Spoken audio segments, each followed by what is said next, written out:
Hello friends, Uttar Pradesh mains 2025 के जो daily answer writing program में जो है हम डिस्कशन को आगे बढ़ाते हैं और इकोनॉमी के एक और क्वेश्चन को डिस्कस करते हैं। तो आज का हमारा क्वेश्चन है कि उत्तर प्रदेश की जो इम्पोर्टेंट इंडस्ट्रीज़ हैं इसके बारे में डिस्कस कीजिए। इन इंडस्ट्री में क्या क्या चैलेंजेस हमें देखने को मिलते हैं ये भी डिस्कस कीजिए, और गवर्नमेंट ने अभी तक इसको सॉर्ट आउट करने के क्या प्रयास किए हैं इसको भी हमें डिस्कशन आज इस पे करना है।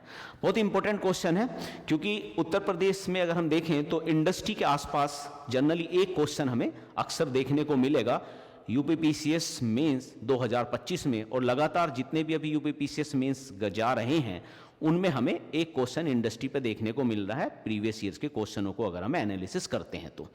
ठीक है, तो अभी इस पे हम डिस्कस करते हैं कि मेजर इंडस्ट्रीज कौन है, कौन सी उत्तर प्रदेश की, इसको हम लेकर आगे बढ़ेंगे। अब इसका स्ट्रक्चर कैसे बनाएंगे, पहले एक इंट्रोडक्शन रखेंगे, main body conclusion same process है। इंट्रोडक्शन हम कुछ इस तरीके से रखना चाहेंगे कि हम देखेंगे कि जो हमारा विनिर्माणीकरण है या जो आपका मैन्युफैक्चरिंग है या जो इंडस्ट्रियलाइजेशन है, विनिर्माण क्षेत्र जो है वो उत्तर प्रदेश में किस तरीके से योगदान दे रहा है, और फिर उसके बाद हम ये देखेंगे कि इसकी ग्रोथ रेट कितनी रही है। एक्चुअली पिछले टाइमों में अगर हम देखें तो उत्तर प्रदेश में इंडस्ट्रियलाइजेशन होने का पेस काफ़ी तेज हुआ है, काफ़ी तेज ग्रोथ से इंडस्ट्रियलाइजेशन हो रहा है, इसीलिए हम 1 ट्रिलियन इकोनॉमी होने की कोशिश कर रहे हैं या उसका हम देख रहे हैं कि एक पोटेंशियल समझ में आ रहा है हमें। ठीक है, ये हम इंट्रोडक्शन में ले सकते हैं। देन कंक्लूजन में आएंगे। कंक्लूजन में हम सबसे पहले क्या करेंगे, उत्तर प्रदेश की कुछ इंपॉर्टेंट इंडस्ट्री का बात कर लेंगे, उसके ऊपर एक मैप खींच लेंगे। देन उसके बाद छोटा शॉर्ट फॉर्म में उसका डिस्कस कर लेंगे। उसके बाद आएगी उसकी समस्याएं या चुनौतियां।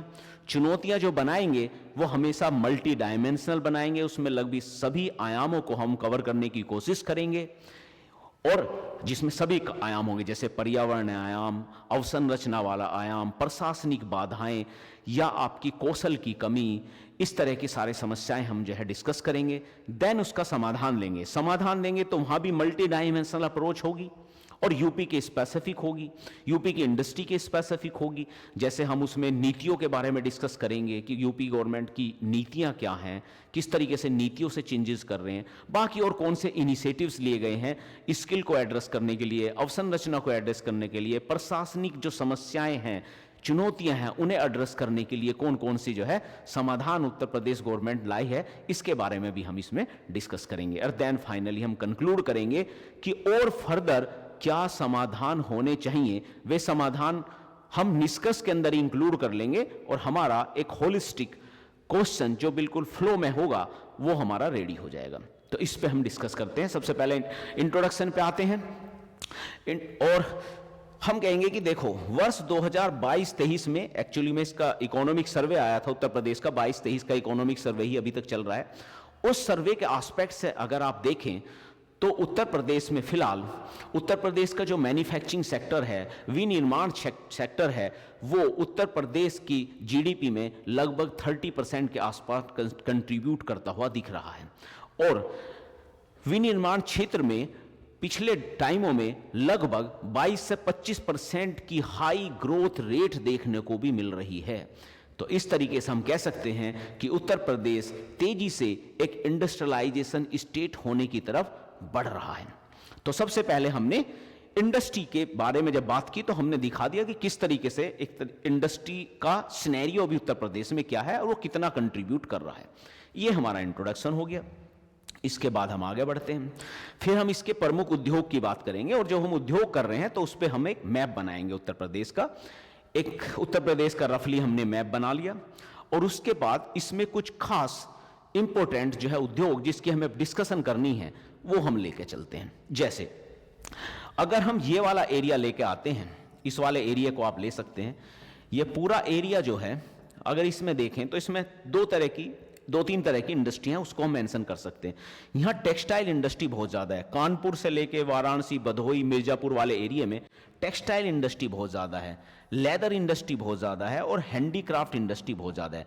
और ये तीनों इंडस्ट्री काफ़ी हद तक एक दूसरे से लिंक है, तो हम तीनों इंडस्ट्रियों को एक साथ लिंक करके textile, leather and handicraft industry के रूप में इस क्षेत्र को मेंशन कर सकते हैं कि ये एक तरीके से वो इंडस्ट्रियल क्षेत्र है हमारा जिसमें लगभग ये वाली इंडस्ट्रियां बहुत खास तौर से देखने को मिलती हैं। फिर एक बार हम जो है बुंदेलखंड वाले एरिया में चले जाएंगे। बुंदेलखंड वाले एरिया में माइनिंग इंडस्ट्री काफ़ी ज़्यादा है। यहाँ माइनिंग के ऊपर इंडस्ट्रीज़ हैं, जैसे आपका कोयला वाला हो गया, कॉपर हो गया, इस तरह की आपकी इंडस्ट्रीज़ हमें यहाँ, डोलोमाइट हो गया, ठीक है, ये सारे आपकी इंडस्ट्रीज यहाँ देखने को मिल जाती हैं।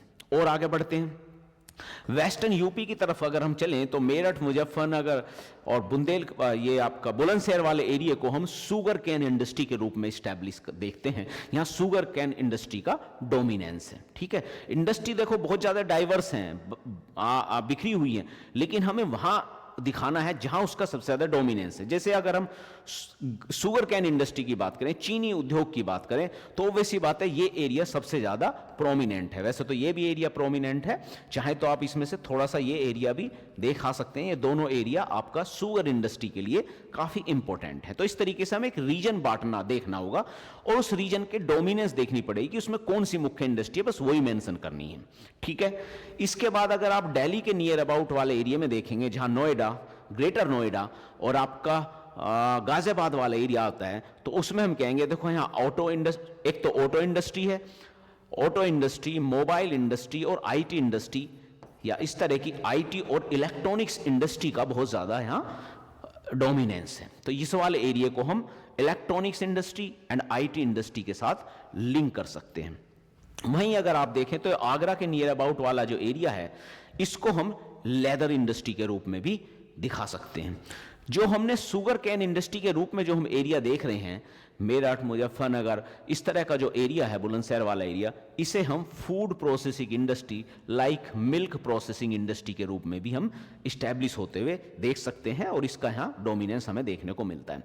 तो इस तरीके से 4-5 खास इंडस्ट्रीज हमने यहाँ डिस्कस कर ली। अब ये जो 4-5 खास इंडस्ट्री डिस्कस की है, इनको हम थोड़ा सा शॉर्ट फॉर्म में आगे एक्सप्लेन भी कर देंगे और इसका मैप बना देंगे। तो हमने मुख्य इंडस्ट्री की बात कर ली उत्तर प्रदेश की, ठीक है जी।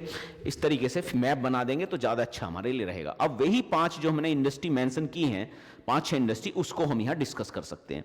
पहला हमने कहा भाई वस्त्र एंड परिधान उद्योग। भाई उत्तर प्रदेश का अगर देखें तो उत्तर प्रदेश वस्त्र उद्योग में तीसरा सबसे बड़ा उत्पादक रहा है और ये कुल वस्त्र का लगभग, देश के कुल वस्त्र का लगभग 13% जो है उत्पादन करता है। तो हमारा कानपुर वाला से कानपुर, उसके बाद लखनऊ, उसके नीचे आपका वाराणसी, उसके बाद आपका भदोही जैसा एरिया काफ़ी हद तक जो है वस्त्र उद्योग के लिए काफ़ी प्रोमिनेंट है और ये हम वो पीछे दिखा भी चुके हैं। तो वस्त्र उद्योग ही हो गया। चीनी उद्योग के बारे में बात कर लो, आपको पता है उत्तर प्रदेश गन्ना उत्पादन में पहले नंबर पे है और चीनी उत्पादन में आपका जो है दूसरे नंबर पे बना हुआ है।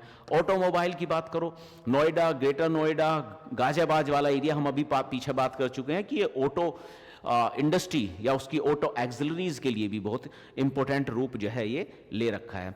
हस्तशिल्प में आ जाए तो वाराणसी की रेशमी साड़ियाँ, अलीगढ़ के ताले, ऐसे। लेकिन जो हस्तशिल्प वाले हैं या पारंपरिक उद्योग है वो बहुत डाइवर्स हैं। इसमें हमने 1-2 दिखा दिए कि भाई देखो अलीगढ़ में ताले हैं, इसी तरीके से और चाहो तो मुरादाबाद में पीतल है, लेकिन हमें बहुत ज़्यादा उस पर डिस्कस नहीं करना है। बस हमें ये दिखाना है ये हमारे कुछ स्मॉल इंडस्ट्रीज हैं, पारंपरिक या कोटेज इंडस्ट्रीज है, उसका भी एक हमारा इंडस्ट्री में उसका भी एक बड़ा पार्ट है, ठीक है। फिर उसके बाद सूचना प्रौद्योगिकी वाला आईटी इंडस्ट्री है, उसको हम देख सकते हैं नोएडा, ग्रेटर नोएडा में भी आईटी इंडस्ट्री हमारी चल रही है। इसी तरीके से अगर हम चाहें तो इसमें एक और इंडस्ट्री दिखा सकते हैं। जैसे बुंदेलखंड में हमने माइनिंग दिखाई थी और बुंदेलखंड वाले एरिया में अगर हम चाहें तो डिफेंस इंडस्ट्री भी, जब से हमारा डिफेंस इंडस्ट्रियल कॉरिडोर आया है तो हम डिफेंस इंडस्ट्री का राइजिंग होते हुए भी देख सकते हैं। जैसे आपका कानपुर वाले एरिया में, लखनऊ वाले एरिया में अभी ब्रह्मोस का जो है प्लांट आपका इस्टेब्लिश हुआ है। इस तरीके से अगर आप चाहें तो 5-6 तरह की इंडस्ट्रियां इंपॉर्टेंट है उत्तर प्रदेश में, वो हम जो है डिस्कस कर लिए बना। अब इन इंडस्ट्री के सामने चुनौतियां क्या है, अगली कंडीशन ये है। और हमने भी पहले भी बात की है कि जब हम इसमें चुनौतियों का डिस्कशन कर रहे होंगे तो हम इसे मल्टी डायमेंशनल रखेंगे और यूपी के कंटेक्स्ट में रखेंगे बिल्कुल। तो सबसे पहला चुनौतियाँ क्या है? सबसे पहली चुनौती उत्तर प्रदेश में अब तक रही है, अभी तो थोड़ा कम होना चालू हो गई है, सबसे बड़ी प्रॉब्लम रही है अवसंरचना की। उस पर काम जरूर हो रहा है, लेकिन अवसंरचना हमेशा एक अविकसित आधारभूत संरचना यहाँ रही है, जिसकी वजह से इंडस्ट्रियलाइजेशन इस एरिया का नहीं हुआ है। अगर अभी भी देखें आप वर्ष 2000 का अगर आप डाटा देखें, ये उत्तर प्रदेश के इकोनॉमिक सर्वे के डाटा हैं सारे, जितने भी डाटा मैं यहाँ कोट कर रहा हूँ ये आप लिख सकते हैं उत्तर प्रदेश इकोनॉमिक सर्वे 2022-2023। इसके बाद का इकोनॉमिक सर्वे अभी तक आया नहीं है प्रॉपर, क्योंकि उत्तर प्रदेश में इस तरीके से इकोनॉमिक सर्वे नहीं आता जिस तरीके से हमारा यूपी यूनियन में आता है या सेंटर पे आता है। वहाँ जो है अभी आएगा 2-3 साल बाद, फिर कुछ वो डालेंगे, तब एक नया सर्वे टाइप आएगा। तो स्पेसिफिक ऐसा इकोनॉमिक सर्वे नहीं होता है। 2022-23 का सर्वे अवेलेबल है, उसके हिसाब से देखें तो प्रति व्यक्ति जो विद्युत खपत है वो लगभग जो नेशनल खपत है उसका हाफ ही है। जहां नेशनल का आपका जो है 1200 से 1300 किलोवाट पर आवर है, वहीं आपका इसका लगभग 632 के आसपास, नियर अबाउट 50% ही हम विद्युत यूज कर रहे हैं। और जब तक एक इस तरह का विद्युत का विकास तेजी से नहीं होगा, या आपका रोड वोड का सबका विकास तेजी से नहीं होगा, या आपका ट्रीटमेंट प्लांट्स या जो वेस्टेज प्लांट है उनका तेजी से वो नहीं होगा डेवलपमेंट, तब तक इंडस्ट्री डेवलप नहीं होंगी। ठीक है, तो इंडस्ट्री डेवलपमेंट के लिए ये एक बड़ी चुनौती है। दूसरा, पर्यावरण प्रदूषण। अब उत्तर प्रदेश के अगर आप देखो तो एनसीआर के बराबर में है, इसलिए वायु, जल, मिट्टी, ये सारे प्रदूषण आपको जो है उत्तर प्रदेश में देखने को मिल रहे हैं। और इसकी वजह से कई बार प्रॉब्लम भी होती है। जैसे कानपुर में गंगा नदी के किनारे हमारी बहुत सारी जो है चर्म शोधन और रासायनिक उद्योग थे, बहुत सारी लेदर टैनरीज थी, वे सारी शिफ्ट करनी पड़ी वहाँ से। उसे मतलब न्यायालय के आदेश के बाद उसे वहाँ से शिफ्ट करना पड़ा। इससे क्या हुआ, उसकी उस उद्योग के विकास में जो है कहीं ना कहीं बाधा क्रिएट होती है। तो ये एक बड़ी प्रॉब्लम है। विनियामक चुनौती तो बहुत ज़्यादा है, हमेशा एक एडमिनिस्ट्रेटिव चुनौती हमेशा बहुत ज़्यादा होती है। रेगुलेटरी चुनौती उत्तर प्रदेश में बहुत ज़्यादा रही है। उत्तर प्रदेश में लाल फीताशाही का जो है एक इतिहास रहा है लंबा, और उस पॉलिटिकल हस्तक्षेप का भी बहुत लंबा इतिहास रहा है। तो इसी कंटेस्ट में अगर आप देखें तो ये रवैया जो लाल फीताशाही का रवैया है और चीज़ों को डिले करने का रवैया है, ये भी एक बहुत बड़ी चुनौती है। इसकी वजह से नई इंडस्ट्री लगा पाना उत्तर प्रदेश में बहुत मुश्किल रहा है पिछले टाइम में, लेकिन अब तेजी से चेंज हो रहा है।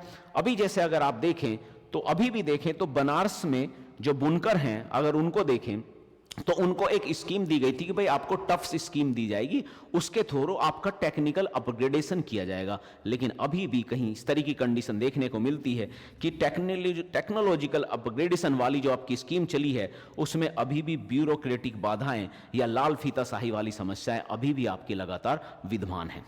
तो ये एक बड़ी प्रॉब्लम है। मतलब अभी भी ये ब्यूरोक्रेसी और लाल फीताशाही और डिले का प्रोग्राम चल रहा है। तो अभी भी हम ये बताएंगे कि जो विनियामक या रेगुलेटरी जो बाधाएं हैं उसको हमें जो है ये एक बड़ी चुनौती के रूप में जो है हम उत्तर प्रदेश में अभी भी देख सकते हैं। काम हो रहा है but still there is a problem. कुशल श्रमिकों की कमी है। देखो, वैसे तो पूरे इंडिया में ही कुशल श्रमिकों की कमी है, लेकिन उत्तर प्रदेश के साथ और भी ज़्यादा समस्या है। एक तो सबसे बड़ी प्रॉब्लम क्या है कि पॉपुलेशन बहुत ज़्यादा है और प्रशिक्षण बहुत कम है। 73 क्या मतलब लगभग आप मान के चलो कि 75% श्रमिक तो बिल्कुल अप्रशिक्षित हैं, मतलब बिल्कुल अनस्किल्ड। 75% लोग तो बिल्कुल अनस्किल्ड कैटेगरी में आते हैं। फिर कुछ को थोड़ा सा अनौपचारिक या इनफॉर्मल थोड़ी बहुत स्किल्स मिल जाती है 20-25% वालों को, वो भी कोई फॉर्मल उनके पास सर्टिफिकेशन नहीं है, कहीं दुकान पे सीख लिया, कहीं किसी पर्टिकुलर छोटी स्मॉल इंडस्ट्रीज में घुस के सीख लिया, उस तरह का मान सकते हो। केवल 1.3% इनफॉर्मल आपके पास ट्रेनिंग है। जहां अगर इंडिया में देखें तो एटलीस्ट आज के टाइम में 5 से 10% फॉर्मल ट्रेनिंग है। इंडिया के कंटेक्स्ट में देखें तो 5 से 10% जनसंख्या फॉर्मल ट्रेनिंग करती है, वहीं उत्तर प्रदेश में मात्र 1% से 1.5% के आसपास जो है आपको फॉर्मल ट्रेनिंग देखने को मिलती है। तो यहाँ स्किल की कितनी ज़्यादा कमी है ये आप जो है देख सकते हैं। ये डाटा आप कहाँ लिखेंगे? इकोनॉमिक सर्वे 2022-23 के अकॉर्डिंग इसमें ही आप जो है लिख सकते हैं, उसी के अंदर ये मेंशन किया हुआ है। अपशिष्ट प्रबंधन समस्याएं, ये भी एक बहुत बड़ा प्रॉब्लम है। क्योंकि जो वेस्टेज बनेगा, अपशिष्ट होगा, जो सिटी एरिया हैं उनमें उसका सही से जो है मैनेज होना चाहिए, वरना इंडस्ट्री के लिए एक बड़ा चैलेंज होता है। वरना इंडस्ट्री पे पर्यावरण बाधाएं क्रिएट होने लगती हैं। तो इंडस्ट्री जब तक आप जो है अपने अपशिष्ट को सही तरीके से मैनेज करने की फैसिलिटी नहीं देगी गवर्नमेंट, तब तक जो है इंडस्ट्री मूव आउट नहीं करेगी इस तरफ एरिया में। तो ये एक बड़ा प्रॉब्लम है अगर आप इंडस्ट्री को देखते हैं। तो अब इसमें राज्य में लगभग इतने टन ठोस अपशिष्ट निकलता है, आप याद रख सकते हैं 20,000 टन प्रतिदिन नियर अबाउट। उत्तर प्रदेश के कंटेक्स्ट में देखें तो 20,000 टन के आसपास आपका जो है ठोस अपशिष्ट निकलता है, जिसमें से मात्र 27% याद रख लो, या 25% भी आप कर सकते हो, कोई बहुत बड़ी दिक्कत नहीं, 2-4% में कोई प्रॉब्लम नहीं होती मेंस में। तो आप कह सकते हो, क्योंकि याद रखना आसान होगा, हम कहेंगे भाई जितना अपशिष्ट निकल रहा है 20,000 के आसपास आपका जो है टन निकल रहा है, उसमें से मात्र 25% ही अपशिष्ट जो है कहीं ना कहीं तरह से प्रोसेसिंग हो पाता है, बाकी सारा जो है इसी तरीके से वेस्ट में जाता है। तो ये फैसिलिटी भी आपको तेजी से डेवलप करने की जरूरत है। ये भी एक बड़ा चैलेंज है हमारे सामने। अब इसी कंडीशन में देखें तो हम एक आधा चैलेंज और भी जोड़ सकते हैं कि भाई आप ये भी कह सकते हैं कि दूसरे स्टेटों के कंपेयर में अगर आप देखें तो उत्तर प्रदेश को एक काफ़ी चैलेंज देखने को मिलता है कि उत्तर प्रदेश में जो है ना लॉ एंड ऑर्डर की समस्याएं बहुत ज़्यादा रही है। अभी तो कम हो गई है, इसीलिए मैंने वो मेंशन नहीं किया, पहले होता तो मेंशन की जाती लॉ एंड ऑर्डर की समस्या, जिसकी वजह से जो है हमारे यहाँ इन्वेस्टमेंट नहीं आता है। लेकिन अभी ये स्थिति ऐसी नहीं है, क्योंकि जो अभी आपका जो है इन्होंने जो है सबमिट की थी ग्लोबल इन्वेस्टर समिट, उसमें काफ़ी अच्छा पैसा इन्होंने अट्रैक्ट किया है। तो अभी वो डालना बहुत ज़्यादा मुझे नहीं लगता कि फ्रूटफुल है। ठीक है, अब सरकार के प्रयास देखेंगे, सरकार के प्रयास भी मल्टी डायमेंशनल सेक्टर में देखेंगे। सरकार के प्रयास में देखो सबसे इंपॉर्टेंट प्रयास होता है हमेशा नीतिगत ढांचा, या जो नीति है वो सरकार कैसी बना रही है। क्या सरकार इस टाइम बिजनेस फ्रेंडली या इंडस्ट्रियल फ्रेंडली नीति बना रही है? हाँ जी, बना रही है। तो उस पर हम डिस्कस करेंगे कैसे बना रही है। तो नीतिगत ढांचा हमारे लिए इंपॉर्टेंट है इस टाइम। तो उत्तर प्रदेश औद्योगिक निवेश नीति आई है, वो चाहती है कि अब उद्योग में निवेश हो। ठीक है, तो टारगेट क्या है कि 10 लाख करोड़ के निवेश आकर्षित करने का लक्ष्य है। उत्तर प्रदेश औद्योगिक निवेश नीति 2022 में आई थी, इसका टारगेट है कि कम से कम 10 लाख करोड़ के आसपास हमारे यहाँ उद्योग में इंडस्ट्री में इन्वेस्टमेंट हो जाए। और इसमें हम विनिर्माण क्षेत्र, आईटी, इलेक्ट्रॉनिक्स, नवीनीकरण ऊर्जा जैसे क्षेत्रों में तेजी से ये प्रयास कर रहे हैं। फोकस है कि जो आईटी इंडस्ट्रीज है, इलेक्ट्रॉनिक इंडस्ट्री है, रिन्यूएबल एनर्जी है, इन तरह की इंडस्ट्री में, और एक तरह से कंस्ट्रक्शन इंडस्ट्रीज हैं, इन सारी इंडस्ट्री में तेजी से यहाँ इन्वेस्टमेंट आए, इसीलिए इन्होंने एक इन्वेस्टमेंट पॉलिसी लेकर आए। ठीक, इंपॉर्टेंट है। इसके अलावा एक दो पॉलिसी और भी डाल सकते हैं जो रिसेंट आई थी, कि एक उत्तर प्रदेश इलेक्ट्रॉनिक्स विनिर्माण पॉलिसी है, हैंडलूम टेक्सटाइल पॉलिसी है, और अभी रिसेंट में उत्तर प्रदेश ने अपनी जो है एक सेमीकंडक्टर पॉलिसी भी ये लेकर आए हैं। तो वो भी आप डाल सकते हैं, 2024 में ही आई थी अब सेमीकंडक्टर पॉलिसी। तो आप 2-3 पॉलिसीज दिखा सकते हैं कि भाई ये उत्तर प्रदेश बहुत तेजी से काम कर रहा है और हर तरह की पॉलिसी लेके आ रहा है। ठीक है, दूसरा होगा आपका पीपीपी मॉडल पे, पब्लिक पार्टनरशिप पे बड़ा फोकस कर रहा है उत्तर प्रदेश। इससे 2 फायदा है, एक तो इन्वेस्टमेंट आ जाता है, पैसा चाहिए इंडस्ट्री लगाने के लिए, दूसरा जो प्राइवेट सेक्टर है उसकी मैनेजरल स्किल्स भी आ जाती हैं और ज़्यादा एफिशिएंट वर्क हो पाता है। और उत्तर प्रदेश पीपीपी मॉडल पे बहुत तेजी से आगे बढ़ रहा है। अभी पीछे अगर आप देखें तो एसोचैम की रिपोर्ट आई थी 2020 में।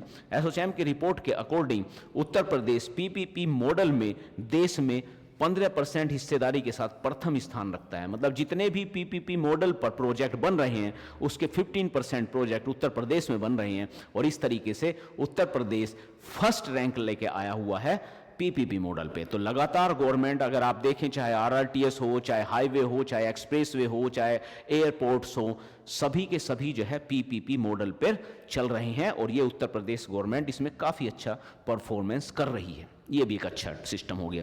फिर इसके बाद क्या हुआ, ईज ऑफ डूइंग बिजनेस भाई बड़ी इंपॉर्टेंट है, और उत्तर प्रदेश के लिए तो बहुत इंपॉर्टेंट है, क्योंकि अभी हमने पीछे बात की थी कि ब्यूरोक्रेटिक जो यहाँ बाधाएं हैं वो बहुत ज़्यादा है, लाल फीता शाही बहुत ज़्यादा है। अब उसको ख़त्म करना है तो ईज ऑफ डूइंग बिजनेस करना होगा आपको। तो ईज ऑफ डूइंग बिजनेस में उत्तर प्रदेश ने पिछले टाइम से काफ़ी तेज़ी से प्रयास किया है। यूपीएसआईडी की डिजिटल पहल काफ़ी तेज़ रही हैं। सिंगल विंडो क्लियरेंस सिस्टम, निवेश मित्र जैसे जो है पोर्टल आए हैं, जिसमें सारी जो आपको चीज़ चाहिए, जो भी क्लियरेंस आपको चाहिए वो आपको एक ही मंच पर उपलब्ध हो सकते हैं। इसके साथ साथ ये यूपीएसआईडी के द्वारा ही लगभग 155 से ज़्यादा औद्योगिक क्षेत्र भी विकसित किए जा रहे हैं। ये औद्योगिक क्षेत्र क्या कर रहे हैं, एक्चुअली में क्या कर रहे हैं कि इन्होंने औद्योगिक क्षेत्र विकसित कर रहे हैं और विकसित करके उसमें बेसिक फैसिलिटी देके प्राइवेट सेक्टर को हैंड ओवर कर रहे हैं कि भाई हमने उद्योग क्षेत्र डेवलप कर दिया, बेसिक इंफ्रास्ट्रक्चर यहां दे दिया, देन अब आप इंप्रूव करो इसे आगे, आप इस पर नई इंडस्ट्री लगाओ। तो एक तरीके से गवर्नमेंट लगातार फोकस कर रही है कि नए औद्योगिक क्षेत्र डेवलप किए जाएं और सुगमता भी की जाए इंडस्ट्री लगाने में। इसीलिए single window clearance important initiative है उत्तर प्रदेश के लिए। ठीक है, ओडीओपीपी तो लगातार है आपका। मुख्यतः ये जो हमारी स्मॉल या माइक्रो इंडस्ट्री है, एमएसएमईज हैं या कुटीर उद्योग है, अभी पिछले क्वेश्चन में हम कुटीर उद्योग पर डिस्कस ऑलरेडी कर चुके हैं। अब इंडस्ट्री में एक बड़ा हिस्सा वो वाली इंडस्ट्री का भी है जो कुटीर इंडस्ट्री है, और उसको प्रमोट करने के लिए one district one program scheme अपने आप में बहुत इंपॉर्टेंट है। इसके थ्रू हम जो भी हमारे पारंपरिक उद्योग हैं उसे हम जो है एक तरीके से प्रमोट करने की कोशिश कर रहे हैं। इसके बाद में आता है अवसंरचना विकास। ये भी बहुत इंपॉर्टेंट है, क्योंकि जब तक अवसंरचना डेवलप नहीं होगी तब तक भाई आपकी इंडस्ट्री भी डेवलप नहीं होगी। और अभी जो आपका बजट आया था 2025 और 26, उस कंटेक्स्ट में अगर आप देखते हैं तो एक तरीके से कुल बजट का 21% अवसंरचना में ही जा रहा है। अब हम आते हैं कंक्लूजन पे। कंक्लूजन में हम समाधान देंगे जो उसने दे चुके हैं, गवर्नमेंट कुछ प्रयास कर चुकी है, कुछ और फर्दर समाधान करने चाहिए। क्या किए जाने चाहिए भाई? मुद्रा है, स्टार्टअप है, पीएलआई है, कौशल विकास जैसी बहुत सारी पहलें हैं जिससे यूपी को इसमें पूंजी लगाना चाहिए, डेवलपमेंट करना चाहिए। अगर ऐसा करेगा तो उत्तर प्रदेश 1 ट्रिलियन अर्थव्यवस्था बनने में उत्तर प्रदेश को कोई नहीं रोक पाएगा, और एक बेहतरीन कंडीशन उत्तर प्रदेश के कंटेक्स्ट में हमें देखने को मिलेगी। Okay, thank you. Keep continue writing. Best of luck.